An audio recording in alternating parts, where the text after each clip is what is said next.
Bon matin tout le monde! Bienvenue dans On jase de chasse, de pêche, de plein air avec moi-même, Steph Monette.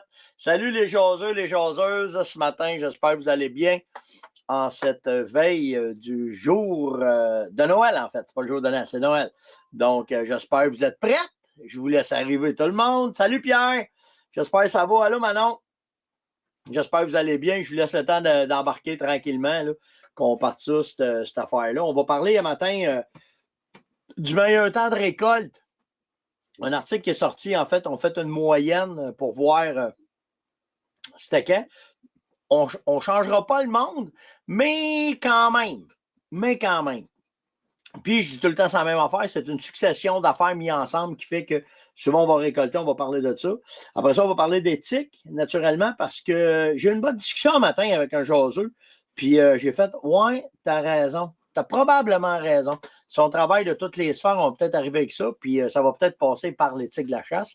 Puis, naturellement, salut tout le monde. Oui, je vous vois arriver, là, Facebook, Alan, Steve, Yvon, Alain, 450, Larry, Michel. Salut, Mike. Michel Saint-Pierre, il est là. Monsieur Bouchard, ce matin. Bon matin, Eric. Hey, j'espère que ça va, mec. J'ai vu que tu avais passé au bistouri. J'espère que ça va bien. Ça a l'air, c'est pas facile, cette opération-là. Mais ils t'auront pas de même. J'espère que ça va, chum. Vraiment, vraiment. Oh, le beau Éric de Matane, je le sais. La crevette elle-même. Vraiment drôle. Salut Ghislain, salut chasseur de Clayton. Diane ce matin, bon matin. Bon matin tout le monde. Donc, j'espère que vous êtes prêtes. Vos cadeaux de Noël sont-ils faits? Parce que moi, je suis correct. Je me suis pris d'avance cette année. Puis l'autre affaire, ben là, nous autres, c'est... on mange tout le monde ensemble à soir, mais il reste quelques préparatifs. Puis je trouve ça le fun parce que la gang, on dit, hey, on va aller t'aider à faire à manger. Fait que là, ben, peut-être qu'un jour, ce ne sera plus moi qui recevra. Et je me ferai recevoir avec mes recettes. Fait que j'espère ça. Non, sérieux, ça va être le fun. Là. On se ramasse tout à la maison, là, juste avant le dîner. Commencer à faire. Il reste les boulettes à faire. Fait que là, il reste le ragoût de boulettes à faire. Il reste, je veux faire des polpettes, puis je veux faire des genres de boulettes. Ça, c'est une recette mythique chez nous, là. Les boulettes d'orignal dans la petite sauce VH, là. Fait qu'on va faire ça aujourd'hui. Fait qu'on va tomber là-dessus. Fait que c'est ça. Ouais, je le sais. Eric Séguin, il dit, ah, salut, Eric. Eric, il dit, ouais, 2 clients de dernière minute qui passent des cadeaux. Ah ouais, mais t'as-tu des couteaux? Je le sais. Je le sais, il y en a qui sont comme ça. Mais moi, je suis correct. Mes cadeaux, ils ont sont tous faits. C'est prêt, puis on y va, puis ça va être ça. Fait que c'est ça. Ah, il y en a qui font des beaux cadeaux. Ah ouais, des couteaux Séguin, là, comme cadeau. Tu sais, t'en as jamais assez de ça. T'en as jamais assez. Hey, bon matin, Pat. Pat qui est là, matin. Pat s'en vient à la maison le vendredi, on va être ensemble. Ça va être le fun, ça aussi. Deux gros soupers de Noël. Ben, en fait, moi, je dis tout le temps ça, hein. C'est pas vraiment ce que tu manges qui est important, c'est le plaisir que tu as avec ceux qui viennent manger. Puis c'est tout le temps mieux un burger sur le bout du tailgate d'un pick-up qu'un filet mignon avec une gang de... Fait que c'est vrai de ça. Mais sérieux, quand Pat y vient avec les enfants et tout le kit, c'est la dinde traditionnelle, vraiment traditionnelle, avec une coupe d'affaires de viande sauvage. Là. Mais c'est vraiment le souper traditionnel là, qui va être à la maison. Là. Fait que, ah ouais, Michel, je voulais avoir les vidéos des boulettes. Je sais pas si je vais avoir le temps aujourd'hui. Hey, c'est du stock faire ces estines de vidéos-là. Là. Peut-être. Moi, peut-être. Moi, dire à Yann, si Yann il est là, Yann, il est in and out, là, les petits gars. Ils sont après déneiger matin. On a eu encore un bon 10-15 cm, nous autres. Fait que les petits gars sont après déneiger un matin. Ouais, peut-être que je vais vous faire ça, là, les vidéos des boulettes. Là. Vous avez aimé ça. Ça a été de même, hein? Ça a été vraiment ça, là, les vidéos de bouffe, là, ça a levé, ça a aimé. Le double. On veut, OK, on veut le Bon. Deux chums qui se mettent ensemble, je ne pourrais pas dire non. Ils disent, on le veut, le vidéo des boulettes. Bon, OK, Bouchard, on va te faire ça. Fait que demain, vous allez avoir un jase de boulettes. Ça va être le fun. Il dit, il y a de la neige ici à Caplan. Ouais, nous autres aussi, ben, là, avec ce qui a monté là, ça avait parti, on avait 16 pouces de neige. Ça a baissé à 8 pouces. Puis là, on a reçu peut-être un 4 pouces. Je n'ai pas été voir la règle à matin comment elle était, là. Mais ouais, c'est ça. OK, c'est beau, vous avez gagné. Je vais vous faire une vidéo des boulettes. Là. On va faire ça. On va vous faire les recettes des boulettes, puis je vais vous montrer ça. Il n'y a pas de problème. En fait, ce qui est important, la base des boulettes, c'est la sauce. Ben, en fait, non. La base des boulettes, c'est la tendreté. Fait que là, ben, c'est tout le temps une livre. Moi, vous le faire, là, mais moi, il faut que ça soit, doux. Doux. Fait qu'il va y avoir des polpettes, il va y avoir des boulettes sucrées, puis il va y avoir les boulettes dans le ragoût de pâte de cochon. Fait que je vais vous faire ça. Le ragoût de pâte de cochon, le secret, c'est la farine grillée. C'est vraiment ça qui fait la différence. En tout cas, OK, moi, vous faire ça, moi, vous montrer ça aujourd'hui. Ça va être dans le 11 de demain. Demain, ça va être Noël. Ben, je vais être avec vous autres demain. On va faire un petit live. Peut-être plus court que d'habitude, vu que vous me faites faire des boulettes. Mais ouais, on va faire. On va être avec vous autres demain matin. OK, qu'est-ce que j'ai d'autre? J'ai-tu des nouvelles le matin? Je n'ai pas de nouvelles ben. C'est smooth, puis ça ne me tentait pas de m'en aller. Là. Déjà qu'hier, je me suis payé une traite. Il y en a une gang qui m'ont écrit, m'a dit, même qui m'ont appelé, on dit 5 grammes, t'as pété une coche. Je n'ai pas pété une coche hier. C'était juste de remettre les pendules à l'heure. C'est juste ça. Puis tu sais, c'est juste simple. Salut, Joss. Salut, Rino. Tu sais, c'est juste ça. C'est juste une question de respect tout le temps là, dans ce qu'on fait. Mais c'est gossant parce que, tu sais, à matin encore, on est barré deux. Tu sais, fait que c'est correct. On vit bien avec ça. Moi, je vis très bien avec ça. Je vis avec la conséquence de mes actes, bien souvent. OK. Il y a un article qui est sorti un matin dans le Bow Hunting Chronicle sur le meilleur temps pour récolter les bocs. Que ce soit des bocs chevreuils, des bocs orignales, ben c'est de quelque chose qu'on sait, mais qu'on doit quand même prendre attention. Puis quand ces statistiques-là sortent, j'ai-tu fait ça moi matin? Je l'ai-tu mis? J'ai mis l'article, je pense. Ah oui, il est là. Bon, ben, OK, parfait. Je vous ai mis. Si vous allez sur la page de On Jase, là, l'article. Attendez, moi, vous la montrer. En fait, ce qu'il faut comprendre, c'est tout le temps. C'est pas une affaire qui fait qu'on va avoir du résultat à la chasse, c'est tout le temps un paquet d'affaires mis ensemble. Puis, c'est ça. Et là, l'article. Quand la meilleure période pour les gros bocs orignal chevreuil, ben, c'est là. Ben, tabarouette, on va me servir de ça le matin. En fait, 45% du temps, c'est le matin. Où est-ce qu'on a. Puis là, c'est pas au lever du soleil, c'est bien important de comprendre ça. C'est 45%, c'est le matin. Puis, ce 45%-là, ce qu'il faut comprendre, pourquoi il est plus élevé, c'est souvent une des périodes où est-ce qu'il y a le plus d'activité. Où est-ce que les orignaux, les chevreuils sortent directement des endroits de nourriture pour aller digérer. OK, fait qu'une fois qu'ils ont emmagasiné ce qu'ils ont emmagasiné dans leur estomac, il faut qu'ils aillent ruminer, c'est des ruminants. Fait qu'ils vont aller des rumineux. J'ai un chum qui a fait tous mes termes. Il a fait un lexique de monette. Il veut faire un livre là-dessus. Ça va être vraiment drôle, en tout cas. Ça fait que c'est des ruminants. Puis, les ruminants, ben, une fois qu'ils ont rempli leur estomac, ils vont aller se coucher, ils vont digérer ça avant de se relever puis repartir. Donc, à 45% du matin, ben, souvent, c'est une des techniques qui est très, très, très productive pour aller se placer en embuscade entre les points de nourriture puis où est-ce que vous pensez qu'ils vont aller se coucher. Parce ce qu'il faut comprendre, c'est que maintenant, on sait qu'il n'y a plus juste un dortoir, il y en a plusieurs. Donc, à partir de. Là, c'est pas compliqué à comprendre. Hein? C'est les sentiers qui vont vous dire comment est-ce que c'est. Puis l'autre affaire, c'est le vent. Donc, fait que, si le matin, tu es à un point A, où est-ce qu'ils mangent, puis tu penses qu'ils vont s'en aller dans cette montagne-là se coucher, c'est pas le dortoir direct que tu vas regarder, c'est les sentiers qui mènent à ça. Puis si le vent pousse comme ça, ben, tu vas aller te placer en haut là. Puis si le vent pousse comme ça, tu vas aller te placer en bas là. Puis tu vas essayer de watcher le plus de sentiers possible. Puis les meilleurs sentiers, souvent, c'est ceux qui splitent. T'sais, si tu en as 3-4 qui arrivent dans un avant d'arriver à la place, c'est à cette jonction-là, souvent, qu'on va aller s'installer, qu'on va avoir des bons résultats, puis que normalement, c'est là que ça va arriver. Fait que ce 45%-là, c'est cette technique-là qui va s'appliquer le plus à ça. Après ça, ben, le 30%, en fin de journée, ben là, c'est l'inverse. C'est où est-ce qu'à l'inverse, quand ils partent de leurs endroits en pleine forêt, puis qu'ils vont décider de s'en aller vers un point de nourriture, bien là, encore là, par exemple, la différence qu'on va faire, c'est qu'on va s'installer directement ces points de nourriture pour essayer d'époigner là. Puis, moins qu'il y a de plaçons de chasse, plus qu'ils sortent de bonne heure pour se nourrir, parce que vous pensez qu'ils ont été digérés. Puis, le chevreuil, c'est la même chose. Fait que souvent, mais s'il y a bien de la pression de chasse, souvent, ils vont sortir à brunante bien brun. C'est pour ça que le 10% du lever et du coucher de soleil rentre là-dedans. Où est-ce qu'ils vont être là? Mais quand ils se rendent après ça à la période de nourriture, ben c'est la même affaire.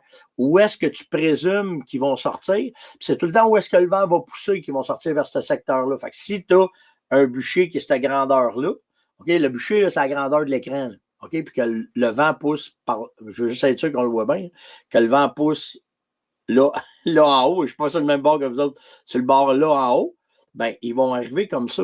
Ils vont arriver vers mon doigt, là. Ils vont arriver comme ça.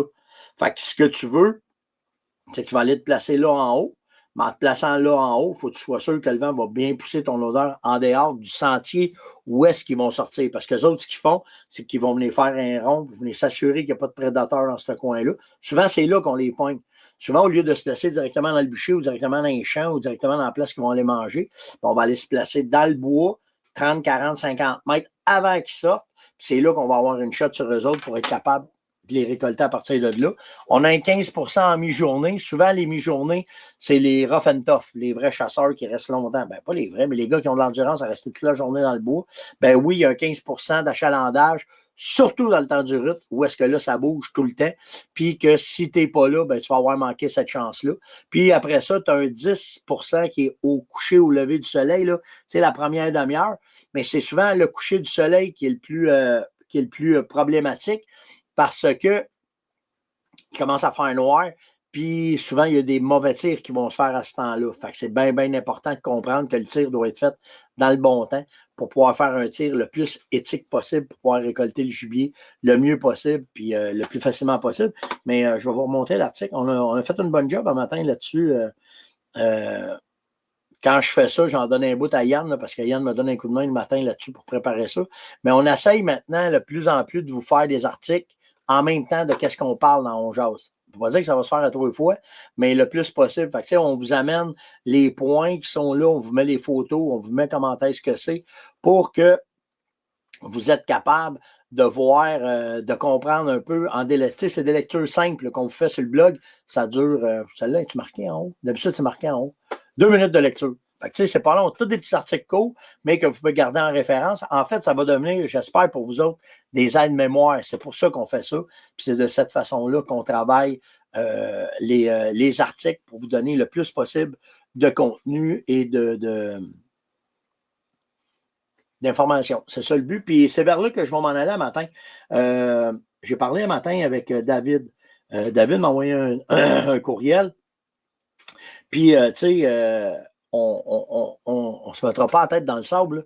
C'est important de mettre, de participer, de collaborer, de faire partie de tout ce qu'il faut pour pouvoir enligner le gouvernement vers des plans de gestion intéressants. OK? Fait que ça, c'est sûr et certain. Mais l'autre affaire, c'est que c'est long, ça. C'est très long faire ça. Puis, en jasant un matin avec... salut Manon! En jasant avec David, ben, il m'a fait allumer sur le fait que c'est bien le fun de vouloir changer en haut, mais si ça ne change pas en bas non plus, on ne se rejoindra pas. Fait qu'on va essayer, en tout cas, je vais essayer. Puis si vous autres, vous avez pas des informations, mais des idées là-dessus, sur qu'est-ce qu'on doit éduquer. Puis là, je ne parle pas, peut-être que ça ne s'adressera pas à vous autres, mais les mots qu'on doit avoir dans la bouche pour pouvoir, quand on va parler à d'autres chasseurs, quand on va parler à des nouveaux, ben, quoi amener pour qu'ils soient enlignés vers la bonne affaire, puis pas tout le temps attendre après le gouvernement pour qu'il change de quoi. Puis là, ben, ça vient rentrer dans l'éthique de la chasse, OK?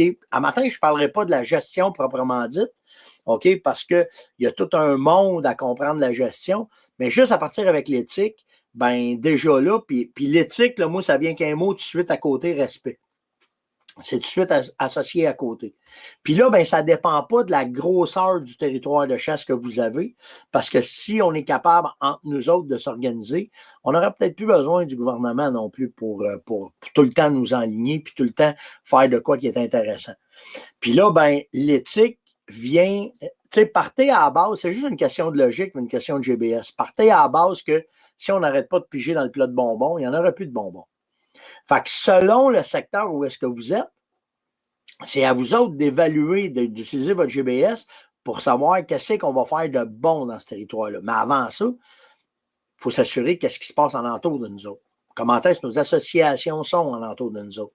Aller participer au meeting des associations, puis voir, aller mettre votre grain de sel dans l'éducation. Mettez votre grain de sel dans les bonnes stratégies pour pouvoir amener ça, parce qu'après ça, les associations, c'est eux autres qui vont aller vous représenter en haut. Fait que ça part de là. Après ça, vos voisins, parlez avec vos voisins et dites, regarde, nous autres, cette année, là, t'as-tu remarqué ces caméras de surveillance depuis qu'on a fait des salines? Toi, tu fais-tu des salines? Bon, mais si on regarde nos photos de salines, on a un débalancement de ratio. On a juste des femelles. On n'en a pas. Ou on en a trop. Ou comment est-ce que, à travers votre gang, vous autres de chasseurs, c'est une affaire, mais à travers vos voisins, comment est-ce que vous êtes capable de bien vous entendre? On se connaît tous, nous autres, ici, en entour. Tu sais, fait que, tu sais, à partir de là, ben, si on est capable, tout le monde, de bien travailler puis de bien s'en aller, ben à partir de là, ben, on va être capable d'avoir une gestion qui est saine, puis une gestion qui est le fun, puis une gestion qui est, on va dire seulement qu'on soit au moins aligné tout le monde sur le même bord. OK? Ça, c'est la première affaire. L'autre affaire, le respect des territoires. Vous avez vos zones, vous avez vos places, vous avez comment est-ce que c'est. Là, je parle de ceux qui travaillent, qui chassent dans l'île, mais aussi ceux qui chassent sur des terrains du gouvernement. Peu importe, à CEPAC, un pourvoyeur, peu importe. Ben, respect du territoire, en fait, ça part, c'est large, ça. Respecter le territoire pour ne pas déborder sur celui des autres. Respecter le territoire où est-ce que vous êtes dedans par ramasser ce qu'il faut, pas bloquer, tu sais, pas faire des accès faciles. Peu importe comment est-ce que vous le voyez, mais il faut être capable de s'en aller sur le bon bord puis voir après ça comment est-ce qu'on peut le faire. Respect des autres, bien entendu, le respect de nos partenaires, mais le respect aussi de nos voisins, voir comment est-ce qu'ils font ça. Puis tu sais, moi, ce qui me fait capoter, c'est le degré d'agressivité où est-ce que c'est rendu. Le degré d'agressivité il est rendu tellement haut dans la communauté, dans la population, qu'aussitôt que tu vois quelqu'un dans le bois, tu viens tout de suite en tabarnak, puis tu pars après, tu vas y arracher la tête. Tu sais, ça m'est déjà arrivé de rencontrer du monde, puis tu le vois quand le gars il est correct ou pas aussi, là, tu sais. Salut, châssis, toi, je suis perdu. Ah ben, t'es aligné, moi, de où tu viens? Ben, je viens de telle place. Tu te rendras. Je vais vous conter une histoire, ça. C'est de ça qui est arrivé. À un moment donné, je suis dans le temps de la chasse au chevreuil chez nous, puis dans la neige, je vois des traces de gars qui arrivent du bord qui n'est pas supposé arriver. Fait que, naturellement, j'embarque des traces, puis en embarquant dans les traces, puis en suivant les traces, je vois bien que le gars, il s'en va pas à bonne place, il va finir chez nous. Fait que je le suis, je suis les traces, j'embarque dans les traces, puis je suis le gars en chassant, parce que tu sais jamais qu'est-ce qui va te sortir d'en face. Fait que j'arrive le gars est assis sur sa garette de mon voisin, puis il est là. Ben, il a de la bien cool, le gars, tu sais. Fait que là, j'arrive à côté de lui. Salut. Là, il fait, ah, salut. J'ai dit, tu fais quoi? Ben, il dit, je suis à la chasse, mais il dit, je suis perdu solide. Comment t'es perdu solide? Puis d'où tu pars? Il partait de la pourvoirie des Trois-Chênes, qui est à environ 20 km de chez nous. Puis là, ben, on était rendu vers 3 heures l'après-midi. Il restait 1 heure, puis le soleil se couchait, tu sais. Fait, tu ne te rendras jamais chez vous à clarté, man. Il dit, c'est ce que je m'aperçois. Il dit, je suis loin en 5 km de chez nous. Je dis, regarde, viens avec moi, on s'en allait chez nous, on va embarquer dans mon truck, on m'allait te porter. J'ai dit, je peux pas te laisser dans le bois de même, si c'est bien trop dangereux, puis tu le quittes. Puis ce gars-là, après, on a gardé relation. Je chassais dans le coin. Puis on a appris à se connaître, on a appris. Puis c'en est un des gars à cette heure qui a acheté un terrain dans le coin. Puis quand on se rencontre, on chasse les mêmes chevreuils, le moi puis lui. Mais lui, c'en est un avec qui j'ai des bonnes relations, le fun, qu'on est sur la même longueur d'onde, qu'on travaille bien. J'en ai d'autres. Puis tu sais, le respect va loin dans le fait de dire qu'est-ce que vous voulez récolter, puis qu'est-ce que les voisins récoltent. Il faut essayer. C'est une question d'éducation. Faire comprendre que, tu sais, dans le cas ici de Laurentide, ramasser un spike, ça n'a pas de logique. Il n'y en a pas de bas. Fait que, tu sais, appliquer ces tags à femelles, aller chercher des tags à femelles, puis là, on va essayer de ramasser les femelles, puis de balancer ça. On a eu une vague là, qui était écœurante quand ils ont ramassé le MDC ici, qui ont tué 2800 chevreuils. On a eu un bout, ça s'est très, très bien balancé. La chasse a fait que ça s'est débalancé, mais on a été 3-4 ans, puis on a encore des bons résultats à cause de ça. C'est sûr que, tu sais, hier, je parlais avec des gars dans mon coin, puis les gars, on parlait de ça, comment ils étaient à la chasse. Il y en a pas mal qui n'ont pas récolté parce qu'il n'y avait pas de mâle mature. T'sais. Puis ceux qui ont récolté, la plupart qui ont récolté, que je connais, qui ont récolté des mâles matures, c'est soit que ça faisait un bout qui laissait grossir, ou il était comme moi cette année, il était sur une passe migratoire, puis on n'a pas eu ce qui passait sur la passe migratoire, bon, on a fait attention. Puis dans le cas de l'orignal, c'est la même affaire. L'orignal, là, on pige dedans, on pige dedans, on pige dedans. Mais là, le plus gros problème qu'on a sur l'orignal, c'est qu'on n'a pas assez de connaissances. On ne connaît pas les ratios parfaits. Fait qu'on y va à tonton pour voir qu'est-ce qu'il y en est. Puis là, on ne rentrera pas là, sur le fait comment on gère ça. Mais entre nous autres, c'est pas compliqué à voir que s'il n'y a pas de boc, si tu n'as pas de boc mature, tu sais, ça fait 2 ans, nous autres, qu'on ne tue pas dans le club, là. Puis c'est pas parce qu'on veut pas, c'est parce que quand on voit les spikes rentrer, on attend. Tu sais, on est conscient de comprendre que si on a 21 spikes, ben on ne ramassera pas un spike, là. On va attendre que ça grossisse. Puis si on aurait eu un tag de mer, on aurait ramassé une mer mature.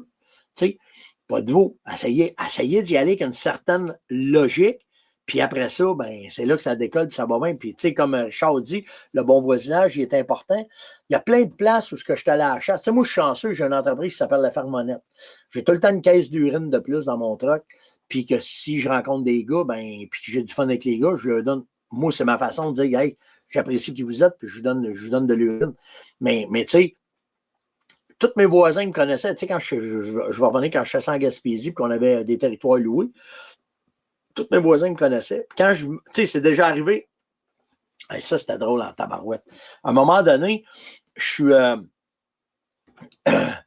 sur un câble, OK? Je suis à chasse à l'arc, puis je cale l'orignal. Puis là, je déborde de mon territoire. Puis je ne sais plus exactement où est-ce que je suis. Tu sais. Puis là, je pogne une trail, je m'en reviens dans la trail. Puis on est dans le dernier 2 heures. Dans le dernier 2 heures de bon, là, tu sais. Puis là, il y a un gars qui sort. Un de mes voisins. Salut Steph, qu'est-ce que tu fais ici? J'ai dit, je me suis perdu. Je suis tombé dans la trail. Là, si je te vois, je sais où est-ce que je suis, tu sais. Ah, il n'y a pas de trouble, tu sais. Fait que là, on part tous les deux, on se met à marcher. On est 2 gars, pas de la même gang, là. Naturellement, on arrive sur un top de buton, ça répond. Là, je le regarde. Il me regarde, il fait, je vais essayer de te le faire sortir. Si je te le sors, clenche-le. Hein? Ben oui. On travaillait ensemble. Fait que ce soir-là, c'est moi qui ai fait le call, qui a essayé de le faire sortir. Il n'a pas sorti. Tu sais, on a chassé ensemble, même si on n'était pas du même groupe. Quand on est arrivé au chemin, 2 autres de ces chums m'entendaient. Tabarnak, on vous entendait coller en haut, ça n'avait même pas de bon sens. Il dit, c'était qui faisait ça? Ben, c'est Steph, ici, il s'est perdu, puis on s'est mis. Fait que, tu sais, ça a été. Puis, tu sais, s'il aurait récolté l'orignal, garde la viande. Si je ne me pognerais pas avec toi pour 20 livres, 30 livres de viande, puis mettre de la marde là-dedans. Puis j'avais laissé mon arc à terre. Tu sais, il n'était pas question que je tire un orignal là, je n'étais pas chez nous. Je m'étais perdu, j'avais débordé sur une ligne. Mais le fait de travailler avec, ça a fait que les années d'après, on se rencontrait dans le chemin. Hey, salut Steph, comment ça va? Tu sais, c'est moi qui avais fait le premier pas pour montrer que j'étais sport.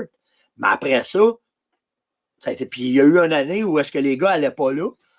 Ils sont venus nous voir, ils m'ont dit, hey les boys, cette année, on est, au lieu de, parce que ça, ils étaient une petite gang, je pense qu'ils étaient 15 à chasser là. Puis ils avaient dit, hey, cette année, on a une 4. S'il y a de quoi, là, telle montagne, on n'ira pas cette année. Puis là, y aller, les gars, allez-y. Fait que, tu sais, c'est là que ça fait la différence dans notre façon d'être. Puis, tu sais, moi, j'ai appris ça parce que tout partout où j'ai eu la chance de chasser, ben c'était souvent cette attitude-là qui était. Au Québec, on a un peu de misère avec ça. Fait que, tu sais, quand on est capable de tout ramener ça sur un point commun qui est l'éthique, le respect de nos voisins, le respect du chat, le respect entre nous autres, juste le respect entre nous autres. Quand on se rencontre dans le bois, Chris, on est habillés pareil, on fait partie de la même gang, là, tu sais, puis juste d'être capable après ça, d'être capable de. Tu sais, puis il y en a qui vont vous frustrer, là. Tu sais, moi, j'en ai, là. Tu sais, j'ai eu des relations sur des territoires de chasse qu'on disait, ben, on ne tire pas les spikes cette année. Tu arrives dans la grange du voisin, et puis ils ont 4 spikes d'accrochés, tu sais. Il y a une certaine frustration, mais je ne pars pas tout de suite, 5 des tabarnanes, puis on continue, on va continuer à éduquer. Puis quand tu rencontres l'hiver ou quand tu es où, tu sais, quand ils m'avaient vu rentrer, s'ils étaient tous venus mal, c'est parce que là, on s'était dit qu'on ramassait pas de spike, mais là, on avait ramassé 4. Hey, les gars, vous avez fait une belle récolte, hein? C'est cool, hein? Ouais, tu sais, puis dans l'hiver, en skidoo, quand on s'était rencontrés, elle avait dit, t'es pas fauché après nous autres, on n'avait pas suivi la ligne de conduite. C'était légal. Vous avez décidé de remonter de la viande. Je suis qui, moi, pour juger ce que vous avez fait? Je trouve ça plate, parce que pour les 3 prochaines années, tu sais, on aurait dû en avoir au moins, sur ces 4 spikes-là, 2 qui passent à travers. Ça nous aurait donné peut-être chacun un beau bas mettre sur notre mur. Mais Chris, man, si vous aviez besoin de la viande, il fallait que vous mangiez cette année. Pas de trop, moi, avec ça, ça va bien. Tu sais, le message, il a passé en disant, si c'est vraiment ça que tu veux, fallait que tu manges, OK? Puis, tu sais, ça a pris à peu près je vous dirais 4-5 ans. Après ça, là, on est tous sur le même bord. Puis là, c'est là que l'éducation passe, que ça rentre, puis que ça passe. Fait que, tu sais, il faut arrêter d'être agressif, il faut arrêter d'être tout le temps sur la ligne, de dire, mon tabarnane, puis, tu sais, on s'était peut-être pas compris, d'y aller mollo. Je me chicanerai pas pour un bout de viande. Ça, c'est en dehors de mon discours, c'est en dehors de mes affaires. C'est vraiment pas vers cette ligne-là que quand tu viens en chasse avec. Quand je suis en l'entour de vous autres, vous allez être contents. Tu sais, j'essaye de ne pas faire de merde, j'essaie de pas faire. C'est sûr, si tu rentres dans ma cage, tu me voles mes caméras, tu me voles mon poil, si tu sacs ton camp, c'est un autre game. Tu sais, mais tu sais, je chassais aux États-Unis cette année. Hein. Les gars passaient en avant de ma caméra, ils m'envoyaient à la main. Tu sais, les gars savaient ce que j'ai été. Les gars chassaient à 200 verges de moi. Ah, 200 verges, c'est proche. Pas proche aussi. Ça prend un arbre, il faut qu'il passe en dessous. Tu sais, garder tout le temps cette ligne-là, surtout à l'arc. Si à l'arc, tu sais, on ne peut pas tirer plus que 30 mètres. Fait que, tu sais, une logique simple de votre. Bah, je m'en vais pas là. Je m'en vais pas là, ça va mettre trop. C'est logique puis c'est pas logique en même temps, fait que je m'en vais pas là. Mais tu sais, c'est tout le temps par rapport à le respect simplement de nos voisins, puis d'avoir du fun. C'est plate en 6% une saison, c'est énorme. Ils tapent ça à la gueule, c'est toi, tabarnak, va mettre le pick-up de travail dans le chemin, ils ne passeront pas les. Tu parles avec les gars, on est ici, on est ici. On est 4, on a 21 caches. C'est pas logique, ça. Tu as des gars qui travaillent toute l'année, ils veulent chasser 2 jours. Toi, tu restes dans ce coin-là, tu sais qu'il n'y a pas personne, il y a un territoire de lâcher, tu as mis des pancartes, des pancartes, des pancartes, des pancartes, assez pour avoir le plus grand possible. Tu ne chasses pas de toute façon, ce territoire-là. Laisse les gars aller. Moi, ce que j'ai appris, c'est souvent quand il y en a qui vont sur ces places-là, ils me les poussent à moi parce qu'ils font des erreurs. Juste devenir un meilleur chasseur. C'est une question de respect entre nous autres. That's it, that's all. C'est simple de même. Hey, c'était l'On-Jase de ce matin. J'espère que vous avez apprécié ces petits sujets sur. On va en reparler. S'il y a des affaires que vous voulez amener, comment est-ce que c'est? Tu sais, je vais vous amener des points de gestion. Comment aménager un territoire, comment le travailler, comment le faire pour essayer d'avoir. Puis ça prend pas grand. Hein? Tu sais, j'ai des territoires où j'ai 50 autres. Est-ce qu'il y a du chevreuil? Fait que, tu sais, c'est juste ça, d'amener ça pour que ça aille le fun et que ça soit correct. Sur ce, passez un si bol de beau réveillon de Noël. Si vous abusez des bonnes choses de la vie, dites-les pas. Faites attention à vous autres. Pour le reste, prenez pas la roue, par exemple, si vous êtes chaud. OK, faites attention à ça. Puis amusez-vous, puis profitez-en avec ceux que vous aimez. C'est ce qui est le plus important aujourd'hui. Likez, partagez, invitez, commentez. Pour le reste, on fait ça simple. On va être avec vous autres demain pour Noël. Ciao tout le monde.